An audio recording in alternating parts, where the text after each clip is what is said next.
আল্লাহ আপনি তাদের উপর নারাজ হয়ে তাদেরকে ধ্বংস করে দিয়েন না। আপনি যদি তাদেরকে ধ্বংস করে দেন তাহলে আমি এই কালিমার দাওয়াত কোন কওমের নিকট নিয়ে যাব?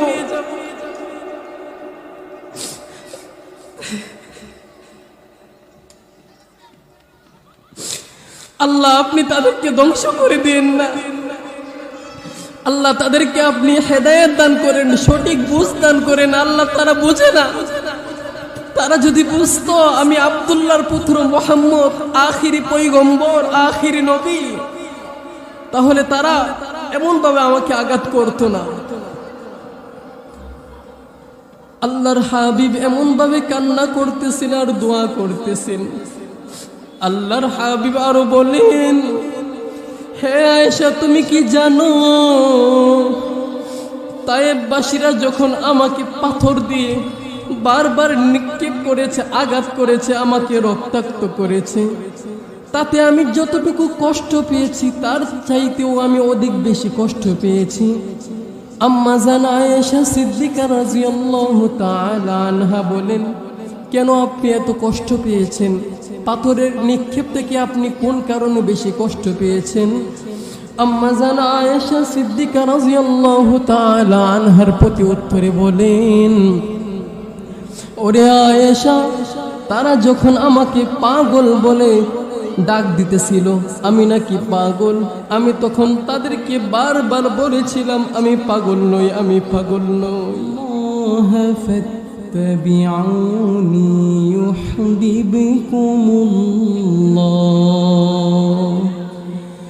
يحببكم الله ويغفر لكم ذنوبكم والله غفور رحيم. قال النبي صلى الله عليه وسلم لا يؤمن أحدكم حتى أكون أحب إليه من والده وولده والناس أجمعين أو كما قال عليه الصلاة والسلام. আল্লাহ তোমার লীলা খেলা কেউ বুঝে না, মাবুদ তোমার লীলা খেলা কেউ বুঝে না।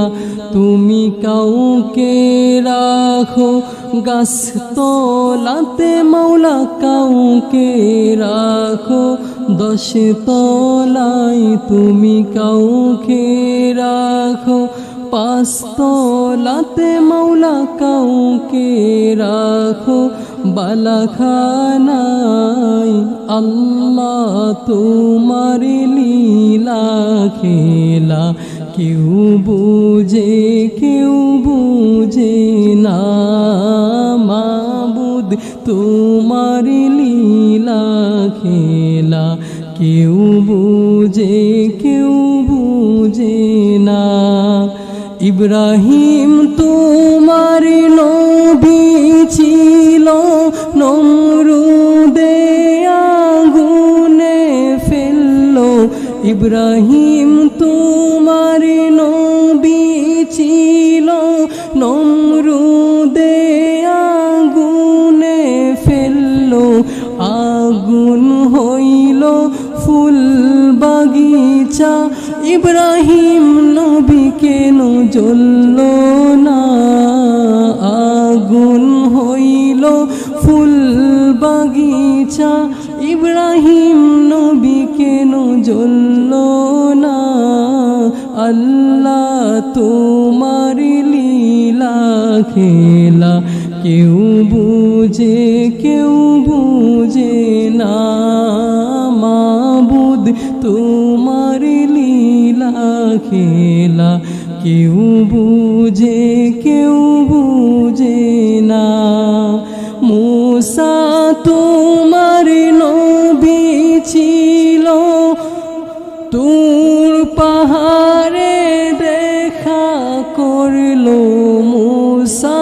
তোমার নবী ছিল, তোর পাহাড়ে কথা বলল, তোমার নূরে পাহাড় জ্বলল, মূসা কেন জ্বলল না?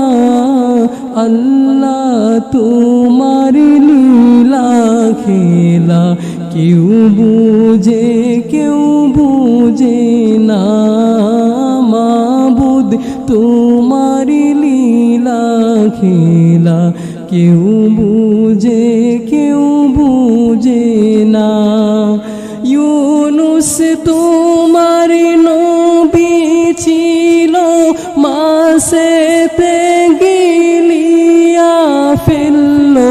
ইউনুস তোমার নবী ছিল, মাছেতে গিলিয়া ফেলল। মাছের পেটে রইলেন নবী, হজম কেন হইলেন না? মাছের পেটে রইলেন নবী, হজম কেন হইলেন না? আল্লাহ তোমার লীলা খেলা কেউ বুঝে না। মাবুদ তোমার লীলা খেলা কেউ বুঝে না। আল্লাহ পাকের দরবারে লাখো কোটি শুকর আদায় করি যে রব্বে কারিম এই ফিতনা ফাসাদের জমানার মধ্যে আমাদেরকে একটি দ্বীনি মাহফিলের আয়োজন করার তৌফিক দিয়েছেন। এই জন্য অন্তরের অন্তঃস্থল থেকে সকলে শুকর আদায় করি, সকলে বলি আলহামদুলিল্লাহ। সম্মানিত হাজিরিন, আজ আইরল মাস্টার বাড়ি হিলফুল ফুজুল যুব সংগঠনের উদ্যোগে 2 দিন ব্যাপী 10তম তাফসিরুল কোরআন মাহফিল ও ইসলামী মহাসম্মেলনের সম্মানিত সভাপতি সাহেব ও আমার সামনে বসা শ্রোতা মণ্ডলীগণ, আপনাদেরকে অসংখ্য শুকরিয়া আদায় করি রবের নিকট, যে রব আমাদেরকে এই ফিতনা ফাসাদের জমানা থেকে আমাদেরকে যাচাই বাছাই করিয়া একটি দ্বীনি মাহফিলে বসার তৌফিক দিয়েছেন। এই জন্য অন্তরের অন্তঃস্থল থেকে সকলে শুকর আদায় করি, সকলে বলে আলহামদুলিল্লাহ। আমি যে আয়াতে কারিমা আপনাদের নিকট আপনাদের সামনে তিলাওয়াত করলাম, রব্বে কারিম বলেন, কুল ইন কুনতুম তুহিব্বুনাল্লাহ, হে নবী আপনি জানিয়ে দেন তাদেরকে, কুল ইন কুনতুম তুহিব্বুনাল্লাহ ফাত্তাবিউনি ইউহিব্বুকুমুল্লাহ, যারা আমি রবকে ভালোবাসে তারা যেন আপনাকে ভালোবাসে, আর আপনি নবীকে ভালোবাসলে আমি রবকে ভালোবাসা হয়ে যাবে। বলেন না সুবহানাল্লাহ, আল্লাহু আকবার। এই যে জান্নাতে একটি বাগান, এই বাগানে আসার তৌফিক আল্লাহ তাআলা তাদেরকেই দেন যাদেরকে আল্লাহ তাআলা ভালোবাসেন। নতুবা দুনিয়ার মধ্যে তো অনেক মানুষ এমন আছে যারা দুনিয়াবির মধ্যে এমনভাবে লিপ্ত হয়েছে যারা আখিরাতকে ভুলে গেছে। অথচ এই দুনিয়া ক্ষণস্থায়ী, আখিরাত চিরস্থায়ী। এই ক্ষণস্থায়ী দুনিয়ার মায়াই পড়িয়া চিরস্থায়ী ঠিকানা আখিরাতকে ভুলে গেল। দুনিয়া এমন একটি স্থান, আপনি ইচ্ছে করলেই থাকতে পারবেন না। দুনিয়া থেকে আপনার আমার একদিন না একদিন বিদায় নিতেই হবে। এই দুনিয়া থাকার স্থান নয়, ইচ্ছে করলেই থাকা যায় না। যে সুখে থাকে তারও মৃত্যু, যে দুঃখে থাকে তারও মৃত্যু, যে কুড়ি করে ঘুমায় তারও মৃত্যু আসবে, যে অট্টালিকাতে ঘুমায় তারও মৃত্যু আসবে, যে সর্বদা হাসি খুশি থাকে তারও মৃত্যু আসবে, যে সর্বদা দুঃখে থাকে তারও মৃত্যু আসবে। মৃত্যু কাউকে জানিয়ে আসে না, মৃত্যু হঠাৎই আসে।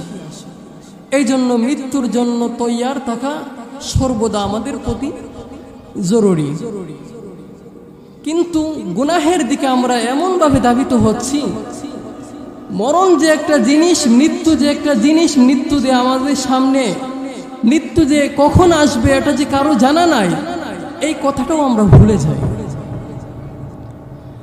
আল্লাহর হাবিব জনাবে আহমদ মুহাম্মদ মুস্তাফা সাল্লাল্লাহু আলাইহি ওয়াসাল্লাম যখন মৃত্যুবরণ করলেন, সাহাবাগণ ভীষণ থেকে ভীষণ কান্না করতেছিলেন।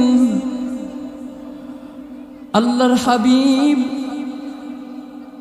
যেই গাদা দিয়ে ছোঁয়ার হইতেন, ওই গাদাটি কূপের মধ্যে লাফ দিয়ে সে মৃত্যুবরণ করে নিল আল্লাহর হাবিবের না থাকার বিরহের কারণে। আল্লাহর হাবিব যেই উটনির মধ্যে সোয়ারি হইতেন, সেই উটনিটাও জান্নাতুল বাকির এক পার্শ্বে বসে 14 দিন লাগাতার কিছুই খাই নাই, সেই স্থান থেকে উঠেও নাই, সামান্য থেকে সামান্য পানিও পান করে নাই। সেই উটনিটাও আল্লাহর হাবিবের বিরহে ইন্তিকাল করিয়াছেন। আল্লাহর হাবিবের একজন সাহাবী ছিলেন, যিনির নাম আব্দুল্লাহ ইবনে যায়েদ ইবনে আব্দে রব্বিহি। কিতাবের মধ্যে আসছে উনি এক খেজুরের বাগানের মধ্যে খেজুর গাছগুলো পরিষ্কার করতেছিলেন। ইতিমধ্যে আল্লাহর হাবিবের মৃত্যুর খবর ওনার কানে আসলো। সঙ্গে সঙ্গে আল্লাহ তাআলার দরবারে চিৎকার করে বলল, ওগো আমার মালিক আল্লাহ,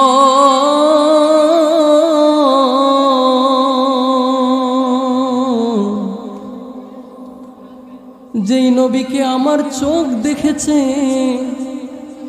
এখন যখন সেই নবীকে আমার চোখ আর দেখতে পারবে না, আল্লাহ দুনিয়ার নাজ নিয়ামতগুলো আমার এই দু চোখ দিয়ে আর দেখতে চাই না। আয় আল্লাহ, আপনি আমাকে অন্ধ বানিয়ে দেন। তারপর বলল, ওগো আল্লাহ, যেই কান দিয়ে নবী করিম সাল্লাল্লাহু আলাইহি ওয়াসাল্লামের কথা শুনেছি, ওনার কণ্ঠের আওয়াজ শুনেছি, আর তো সেই কান দিয়ে নবী করিম সাল্লাল্লাহু আলাইহি ওয়াসাল্লামের কথাও শুনতে পারবো না, কণ্ঠের আওয়াজও শুনতে পারবো না। আল্লাহ, আপনি আমার কানের শ্রবণ শক্তি আপনি কমিয়ে দেন, বন্ধ করে দেন। ওগো আল্লাহর হাবিব, আপনাকে আপনার সাহাবাগণ যেমন ভালোবেসেছিল, আমরা তো তেমন ভালোবাসতে পারি না গো আল্লাহ। আয় আল্লাহ, কেমন ছিলেন সাহাবাগণ, কতটুকু ছিল ওনাদের ভালোবাসা। বুখারী শরীফের গ্রন্থের মধ্যে আছে, ওই আব্দুল্লাহ ইবনে যায়েদ ইবনে আব্দে রব্বিহি, তিনি যতদিন দুনিয়ার মধ্যে ছিলেন, আল্লাহর হাবিবের মৃত্যুবরণ হওয়ার পর উনি ওনার কান দিয়ে কোনো কিছুই শুনতেন না, উনি ওনার চোখ দিয়ে কোনো কিছু দেখতেন না, উনি অন্ধ হয়ে গেছেন, উনি বধির হয়ে গেছেন। কেমন ছিল তাদের ভালোবাসা, আর কেমন আমাদের ভালোবাসা। আমরা নবীর সুন্নত কতটুকু অনুসরণ করি, আর ওনারা কতটুকু সুন্নত অনুসরণ করতেন। আল্লাহর হাবিবকে একজন মুমিন অনেক ভালোবেসেছিলেন। আল্লাহর হাবিবের মৃত্যু সংবাদ ওই মুমিন শুনতে পাই যখন ওই মুমিন রওনা হয়ে আল্লাহর হাবিবের সাথে দেখা করবে।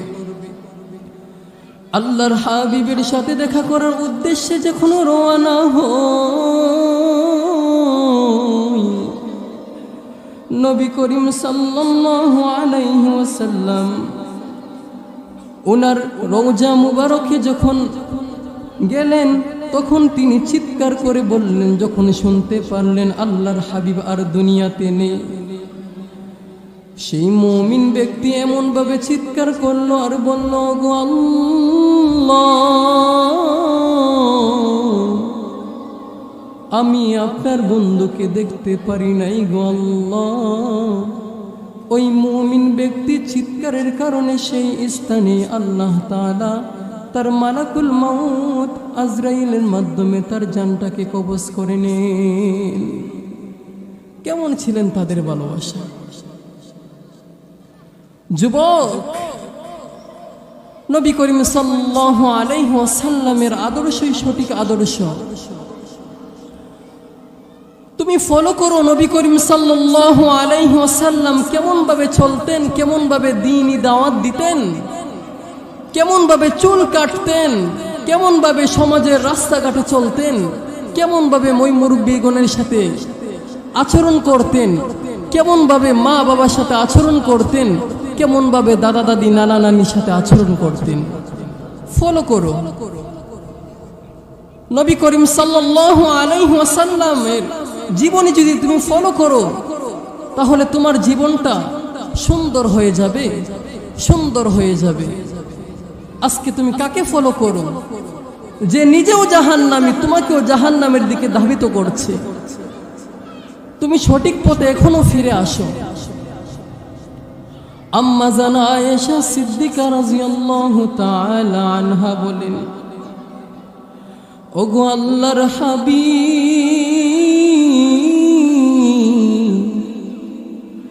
আপনার পিঠের মধ্যে এগুলো কিসের দাগ? আম্মা জানা আয়েশা সিদ্দিকা রাদিয়াল্লাহু তাআলা আনহার প্রতি উত্তরে বললেন, হে আয়েশা, তুমি কি জানো আমার পিঠের মধ্যে কিসের দাগ? আম্মা জানা আয়েশা সিদ্দিকা রাদিয়াল্লাহু তাআলা আনহা বললেন, ওগো আল্লাহর হাবিব, আপনি যখন ছোট ছিলেন তখন কি আপনার কোনো বসন্ত রোগ হয়েছিল? আল্লাহর হাবিব বললেন, না না, আমার গায়ের মধ্যে রব্বে কারিম তো মশা বসা হারাম করে দিয়েছেন। আমার পিঠের মধ্যে এটা কোনো বসন্ত ফুরার দাগ নয়, ইত্যাদি যাবতীয় দুনিয়াবি কোনো রোগ বিধির দাগ নয়। আম্মা জানা আয়েশা সিদ্দিকা রাদিয়াল্লাহু তাআলা আনহা প্রশ্ন করলেন, ওগো আল্লাহর হাবিব, তাহলে এটা কিসের দাগ? আল্লাহর হাবিব উত্তরে বললেন, এটা হলো তায়েফের ময়দানের মধ্যে আমি যখন দ্বীনি দাওয়াত দিয়েছিলাম তখন তায়েফবাসীরা আমাকে পাথর দিয়ে এমনভাবে আঘাত করলো, এমনভাবে পাথর নিক্ষেপ করলো, আমার পিঠকে ছাউনির মতো ছিদ্র করে ফেললো। আয়েশা, শুধু তাই নয়, আমি মুহাম্মদের পিঠটাকে এমনভাবে ছাউনির মতো ছিদ্র করে ফেললো যার দরুন আমি মুহাম্মদের মাথার রক্তগুলো পায়ের মধ্যে পড়তেছিল। আমি মুহাম্মদের পিঠ বেয়ে বেয়ে রক্তগুলো পড়তেছিল, এমনকি আমার জুতা আটা হয়ে লেগেছিল আমার পায়ের সাথে রক্তের কারণে। ওরে দুনিয়ার ইমানদার আল্লাহর গোলাম,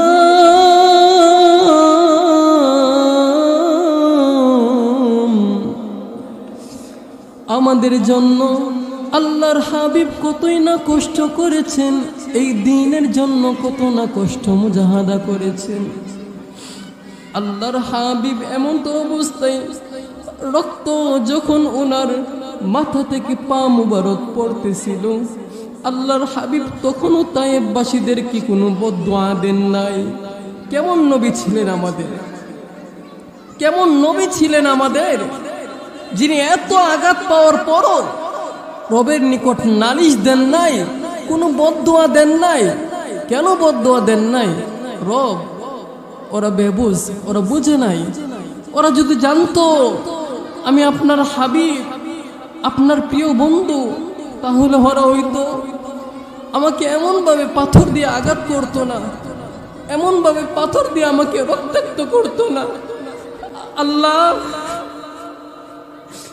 আপনি তাদের উপর নারাজ হয়ে তাদেরকে ধ্বংস করে দিয়েন না। আপনি যদি তাদেরকে ধ্বংস করে দেন, তাহলে আমি এই কালিমার দাওয়াত কোন কওমের নিকট নিয়ে যাব?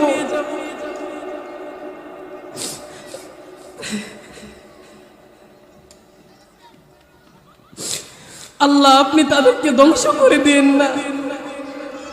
আল্লাহ, তাদেরকে আপনি হেদায়েত দান করেন, সঠিক বুঝ দান করেন। আল্লাহ, তারা বোঝে না। তারা যদি বুঝতো আমি আব্দুল্লাহর পুত্র মুহাম্মদ, আখিরি পয়গম্বর, আখিরি নবী, তাহলে তারা এমনভাবে আমাকে আঘাত করতো না। আল্লাহর হাবিব এমনভাবে কান্না করতেছেন আর দোয়া করতেছেন। আল্লাহর হাবিব আরো বলেন, হে আয়েশা, তুমি কি জানো তায়েববাসীরা যখন আমাকে পাথর দিয়ে বারবার নিক্ষেপ করেছে, আঘাত করেছে, আমাকে রক্তাক্ত করেছে, তাতে আমি যতটুকু কষ্ট পেয়েছি তার চাইতেও আমি অধিক বেশি কষ্ট পেয়েছি। আম্মা জান আয়েশা সিদ্দিকা রাদিয়াল্লাহু তাআলা আনহা বলেন, কেন আপনি এত কষ্ট পেয়েছেন? পাথরের নিক্ষেপ থেকে আপনি কোন কারণে বেশি কষ্ট পেয়েছেন? আম্মা জান আয়েশা সিদ্দিকা রাদিয়াল্লাহু তাআলা আনহার প্রতি উত্তরে বলেন, ওরে আয়েশা, তারা যখন আমাকে পাগল বলে ডাক দিতেছিল, আমি নাকি পাগল, আমি তখন তাদেরকে বারবার বলেছিলাম আমি পাগল নই, আমি পাগল নই। এই দ্বীনি দাওয়াতের জন্য কত কষ্ট করেছেন আল্লাহর হাবিব। আল্লাহু আকবার। আমরা আল্লাহ তাআলার হাবিবের উম্মত হয়েছি, আমাদের মুখের মধ্যে দাড়ি নেই। এই দাড়ি ছাড়া আমরা নিজেকে নিজেরাই ফ্যাশন দাবি করি। আল্লাহর হাবিব কেমন ছিলেন? ওনার গাল মুবারক ভরপুর ছিলেন দাড়ি দ্বারা, আর আমাদের মুখের মধ্যে দাড়ি রাখতে পারি না। আল্লাহর হাবিবের সুন্নত আমরা কতটুকু আদায় করেছি? নিজেকে তো আহলে সুন্নাত ওয়াল জামাত দাবি করতেছি। আর আল্লাহর হাবিব বলেন যে আমার সুন্নত দাড়ি মুবারকে যে কিসি লাগাইলো, খুর লাগাইলো, সে যেন আমার কলিজার মধ্যে আঘাত করতেছে, সে যেন আমার কলিজার মধ্যে আঘাত করলো। এই কথাগুলো শুনি, বুঝি, জানি, নিজ কান দিয়ে শুনেছি, তারপরও মানি না, ফ্যাশন করি। এই ক্ষণস্থায়ী ফ্যাশন কয়দিন থাকবে? একটা মানুষ দুনিয়ার মধ্যে কতদিন বাঁচে? 50 বছর, 60 বছর, 70 বছর। এই ক্ষণস্থায়ী দুনিয়ার মধ্যে আল্লাহর হাবিবের সুন্নতগুলো যদি অনুকরণ করত, তাহলে সে দুনিয়া থেকেই জান্নাতের সুসংবাদ পেয়ে যাইত, আর সে পরকালে যাওয়ার পর তার কবরটা আরামদায়ক হয়ে যাইত। আল্লাহু আকবার। এই দ্বীনের জন্য আল্লাহ তাআলার হাবিব কতই না কষ্ট করেছেন। আল্লাহর হাবিব একদিন ক্ষুধার তাড়নায় ঘর থেকে বের হলেন, ঘরের মধ্যে কোনো খাবার নেই। সামনে গিয়ে দেখলেন হযরতে আলী রাদিয়াল্লাহু তাআলা আনহু বের হলেন ঘর থেকে। ওনারা দুজনই একত্রিত হয়ে পথ দিয়ে চলতেছেন রিজিকের তালাশে।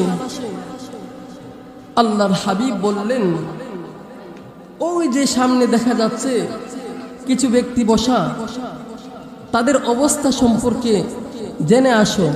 আলী রাদিয়াল্লাহু তাআলা আনহুকে অর্ডার দিলেন। হযরত আলী রাদিয়াল্লাহু তাআলা আনহু এই অর্ডার পেয়ে সেই স্থানে গেল। যাওয়ার পর বলল, ভাই, আপনারা কি খাবার খেয়েছেন? তখন হযরত আলী রাদিয়াল্লাহু তাআলা আনহুর কথার উত্তরে বলল, ভাই আমরা তো অনাহারে আছি, আমরা খাবার খাই নাই, এই যে দেখেন আমাদের পেটের মধ্যে পাথর বাজছে। এই দৃশ্য দেখার পর হযরত আলী রাদিয়াল্লাহু তাআলা আনহু নবী করিম সাল্লাল্লাহু আলাইহি ওয়াসাল্লামের নিকট আসলেন। আসার পর বললেন, ওগো আল্লাহর হাবিব, ওই ব্যক্তিগুলো কিছু খায় নাই। আল্লাহর হাবিব বললেন, হে আলী, আমি নিজে অনাহারে আছি, আমার বিন্দু পরিমাণও কষ্ট হচ্ছে না। যখনই আমি শুনি আমার সাহাবাগণ অনাহারে থাকে, অনাহারে আছে, তখন আমার কলিজাটা ফেটে কান্না আসে। আলী, দেখো তারা তো পেটের মধ্যে পাথর বাঁধছে, আমিও কিন্তু পেটের মধ্যে পাথর বাঁধছি। আল্লাহর হাবিব এমন ভাবে জামাটা আগলি দিয়ে দেখালেন, আল্লাহর হাবিবের পেটের মধ্যেও কিন্তু পাথর বাঁধা ছিল। তারা একটা বাদে, আমি আল্লাহর হাবিব আমি 2-3টা পাথর বেঁধেছি। আল্লাহু আকবার। হে আলী, এই যে সামনে দেখতেছো খেজুর গাছটা, ওই খেজুর গাছের নিকট গিয়ে বলো, আল্লাহর হাবিব এসেছে তোমার থেকে খেজুর খাওয়ার জন্য। হযরত আলী রাদিয়াল্লাহু তাআলা আনহু ভাবতেছেন যে অমৌসুমী ফল কিভাবে আসবে, এখন তো খেজুরের কোনো সিজন নেই, খেজুরের সিজন নেই, তো খেজুর আসবে কোথা থেকে? হযরত আলী রাদিয়াল্লাহু তাআলা আনহু অনেক জ্ঞানী মানুষ ছিলেন। উনি আল্লাহ তাআলার হাবিবের সাথে কথোপকথন না বাড়িয়ে উনি সামনে অগ্রসর হলেন, আর খেজুর গাছের নিকট গিয়ে দাঁড়িয়ে দাঁড়িয়ে ভাবতেছেন, আল্লাহর হাবিবের মুজিজা সম্পর্কে আমার ধারণা নেই, আমার ধারণার চাইতেও অধিক বেশি আল্লাহর হাবিবের মুজিজা রয়েছে। বলেন না সুবহানাল্লাহ, আল্লাহু আকবার। উনি বলতেছেন, আল্লাহ তাআলার কুদরতের কোনো শেষ নেই, আল্লাহ তাআলা ইচ্ছে করলে পারে ও মৌসুমের ফল গাছের মধ্যে থেকে মাটিতে জড়াতেন। পারেন কিনা? পারেন, পারেন, বলেন পারেন। কে পারেন? স্বয়ং আল্লাহ। আল্লাহ ইচ্ছে করলেই সব পারেন। উনি খেজুর গাছের নিকট গিয়ে বলল, হে খেজুর গাছ, তোমার নিকট আল্লাহ তাআলার হাবিব এসেছেন, যিনি দুজাহানের সরদার, তিনি তোমার নিকট খেজুর চাইছেন। তুমি আল্লাহ তাআলার আদেশে আল্লাহ তাআলার হাবিবের কথা রক্ষার্থে তুমি খেজুর দাও। এ কথা বলতে দেরি খেজুর গাছ থেকে খেজুর পড়তে দেরি হয় নাই। বলেন না সুবহানাল্লাহ। আল্লাহর হাবিবের সাহাবী হযরতে আলী রাদিয়াল্লাহু তাআলা আনহু খেজুর গাছের নিকট নিচ থেকে খেজুর কুড়াতে লাগলেন। ওনার জামাতে খেজুর, জামা ভরপুর হয়ে গেল। এমন ভাবে উনি আল্লাহ তাআলার হাবিবের নিকট খেজুরগুলো আনলেন। আনার পর আল্লাহ তাআলার হাবিব বললেন, হে আলী, যারা অনাহারে ছিল আমার সেই মায়ার সাহাবাগণকে তুমি পেট ভরে খেজুর খাও। বলেন না সুবহানাল্লাহ। আল্লাহ তাআলার হাবিব এই কথা বলার পর হযরত আলী রাদিয়াল্লাহু তাআলা আনহু তাদেরকে পেট ভরে খেজুর খাওয়াইলেন। খেজুর খাওয়ানোর পর হযরত আলী রাদিয়াল্লাহু তাআলা আনহু নিজেও খেজুর খাইলেন।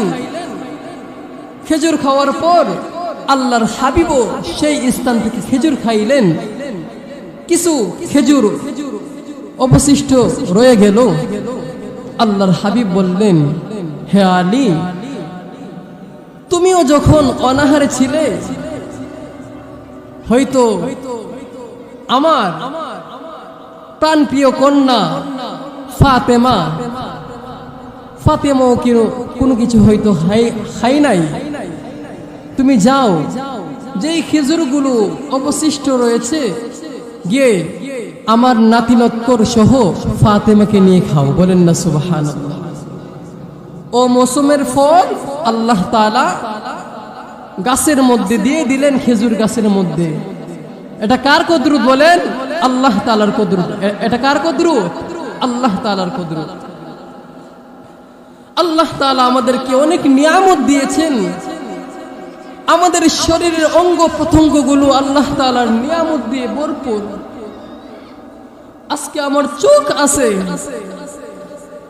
আপনি আপনার চোখের মূল্যবান, এই যে চোখটা একটা মূল্যায়ন জিনিস, সেটা আপনি তখনই উপলব্ধি করতে পারবেন যখন আপনার চোখ দিয়ে দুনিয়া দেখেছিলেন, এখন আর আপনি দুনিয়া দেখতে পারেন না। তখন বুঝবেন চোখটা কত বড় একটি নিয়ামত জিনিস ছিল। আপনার হাত, এটি একটি নিয়ামত জিনিস। এই হাত যে কত বড় নিয়ামত জিনিস, সেই নিয়ামতটা বুঝে আসবে যখন আপনার একটা হাত না থাকবে, তখন বুঝে আসবে এই হাত নামক জিনিসটার কত বড় নিয়ামত। আমাদের পা রবের দেওয়া একটি নিয়ামত জিনিস। এই নিয়ামত জিনিসটা আপনি তখন উপলব্ধি করতে পারবেন যখন আপনার একটা পা না থাকবে, যখন আপনার দুটো পাই না থাকবে, তখন বুঝতে পারবেন যে পা কত বড় নিয়ামত জিনিস। আপনার কান একটি নিয়ামত জিনিস, রবের তরফ থেকে আপনার কান একটি নিয়ামত জিনিস। এই কান যে কত বড় নিয়ামত জিনিস, যখন আপনার কানের শ্রবণ শক্তি না থাকবে, তখন আপনি বুঝতে পারবেন যে এই কান কত বড় নিয়ামত জিনিস। আল্লাহু আকবার। দেখেন, আমাদের চোখ যতদূর পর্যন্ত দেখে, আল্লাহ তাআলা আমাদের চোখের পাওয়ার যতটুকু পর্যন্ত দিয়েছেন, ঠিক ততটুকু পর্যন্ত যদি আমাদের কানের পাওয়ার দিত, তাহলে আমরা হাঁটাটা করে মৃত্যুবরণ করতাম। কারণ আমরা চোখ দিয়ে অনেক দূর পর্যন্ত দেখি। এই দূর পর্যন্ত আওয়াজগুলো যদি আমাদের কান দিয়ে শুনতে পারতাম, তাহলে আমাদের কি অবস্থা হতো। দেখেন, আমরা কান দিয়ে যতটুকু পর্যন্ত শুনি, সেই দূরের দুর্গন্ধগুলো যদি আমাদের নাকের মধ্যে আসতো, তাহলে চিন্তা করেন আমাদের পেট ফুলে আমরা কি করতাম, আমাদের মৃত্যু সামনে এসে পড়ত। তো আল্লাহ তাআলা এক একটা জিনিসের এক একটা পাওয়ার দিয়েছেন, এক একটা জিনিসের এক একটা পাওয়ার দিয়েছেন। এই জন্য সর্বদা রব্বে কারিমের শুকর আদায় করবেন তো ইনশাআল্লাহ। বলেন ইনশাআল্লাহ। আল্লাহ তাআলা সকলকে কবুল করুক, সকলেই বলি আমিন। বলতে চাইছিলাম, আম্মা জান আয়েশা সিদ্দিকা রাদিয়াল্লাহু তাআলা আনহা, উনি বলেন যে আল্লাহর হাবিবের বিবি আমরা এক নাগাতার 3 মাস যাবত আমাদের কারো পাহাড়ের মধ্যে কোনোদিন আগুন জ্বলে নাই। আমরা কিছু সংখ্যক খেজুর খেয়ে আমাদের জানটাকে কোনো রকম ভাবে বাঁচিয়ে নিতাম, অল্প পানি পান করতাম। এই দিনের জন্য আল্লাহর হাবিব কত মেহনত করেছেন আর মুজাহাদা করেছেন। এই জন্য আল্লাহর হাবিবের সুন্নত মুআফিক চলবেন তো ইনশাআল্লাহ? চলবেন তো ইনশাআল্লাহ? আচ্ছা বলেন তো, আল্লাহর হাবিবের সুন্নতে যারা জীবন যাপন করে তাদের জীবন কামিয়াব তো ইনশাআল্লাহ? তাদের জীবনের মতো সুন্দর জীবন আর হতে পারে? তাদের জীবনের মতো? আল্লাহর হাবিব উনি একজন আখলাকওয়ালা মানুষ ছিলেন। আখলাকওয়ালা কি ছিলেন? মানুষ ছিলেন। তিনি আখলাক এত সুন্দর ছিলেন, আল্লাহ তাআলা কোরআনে বলেন, ইন্নাকা লাআলা খুলুকিন আযীম। আল্লাহু আকবার। তিনি এত উত্তম আখলাকের অধিকারী ছিলেন। এই জন্যই মৃত্যুর কথা সর্বদা স্মরণ করবেন, মৃত্যুর কথা সর্বদা স্মরণ করবেন। আচ্ছা বলেন তো, এই যে আমার মাথার মধ্যে চুলগুলো খাটো, আমাকে কি দেখতে বিশ্রী লাগছে? এটা আল্লাহর হাবিবের সুন্নত। এটা কি আল্লাহর হাবিবের সুন্নত? আমি এখন দেখলাম ইহুদি নাসারারা যেইভাবে চুল কাটিং করে আমি তাদের মতো অনুসরণ করলাম, তাহলে বলেন তো আমার হাসন নাসর কাদের সাথে হবে? আল্লাহর হাবিবের সাথে হবে নাকি ইহুদি নাসারাদের সাথে হবে? হ্যাঁ, যদি আল্লাহর হাবিবের উম্মত হন তাহলে আল্লাহর হাবিবের সুন্নতকে আঁকড়ে ধরেন। আল্লাহর হাবিবের সুন্নতকে কি করেন? আঁকড়ে ধরেন। মৃত্যুর আগ পর্যন্ত আল্লাহর হাবিবের সুন্নতকে এমন ভাবে আঁকড়ে ধরবেন, আপনার মৃত্যু আপনার সামনে এসে পড়বে। দুনিয়াবি কোনো কিছুর নিকট আপনি আপনার আল্লাহর হাবিবের সুন্নতকে অপমাননা করবেন না। আল্লাহর হাবিবের সুন্নত অনুযায়ী চলবেন তো ইনশাআল্লাহ। আল্লাহর হাবিবের সুন্নতের কাতার কিন্তু এটা পড়ে না। হে যুবক, আপনার হাতে ধরে বলি, পায়ে ধরে বলি, এই যে আমার দাড়ি আছে, আল্লাহর হাবিবের গাল ভর্তি দাড়ি ছিল। আপনি যে স্টাইলে চুল কাটতেছেন, আপনার সামনে দিয়ে অনেক লম্বা, পিছন থেকে একদম হাঁটু, আবার দেখা যায় গার বাবরি রাখেন ফ্যাশন করে। যাই হোক, আমি আমার বয়ান দীর্ঘায়িত করব না। এখানে আলেম ওলামা আসছেন, ওনারা বয়ান করবেন। এই জন্য বলি, যতদিন দুনিয়ার মধ্যে বাঁচবেন ততদিন আল্লাহর হাবিবের সুন্নতকে আঁকড়ে ধরবেন। কেননা মৃত্যু আপনাকে আমাকে মেসেজ দিয়ে আসবে না। আপনি যেই স্টাইলের চুল কাটলেন, এই স্টাইলের মধ্যে কিন্তু আপনার মৃত্যু আসতে পারে কিনা? এই জন্য আসুন আমরা সর্বদা মৃত্যুর কথা স্মরণ করি। আমাদের মৃত্যুটা যেইভাবে সুন্দর হবে, যেই পথে চললে আমাদের জীবন কামিয়াব, আমাদের আখিরাত সফল, আমাদের জীবন সফল, এইভাবে চলার তৌফিক দান করুক। ওমা আলাইনা ইল্লাল বালাগ। আসসালামু আলাইকুম ওয়া রাহমাতুল্লাহি ওয়া বারাকাতুহু।